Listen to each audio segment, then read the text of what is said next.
దేవాదాయ భూములేవి వేల కోట్ల విలువైన భూములు మాయం.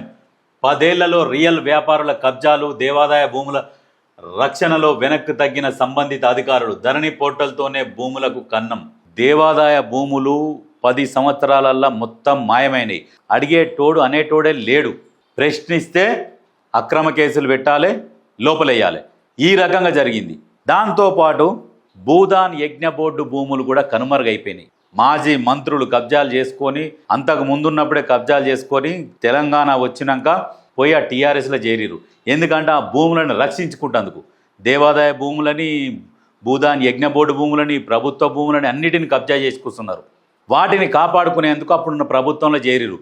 చేరిన వాళ్ళు ఇప్పటికి కూడా ఇంకా సైలెంట్గా ఉంటున్నారు. కానీ ఇప్పుడున్న ప్రభుత్వం వాళ్ళ మీద దృష్టి పెట్టాలి.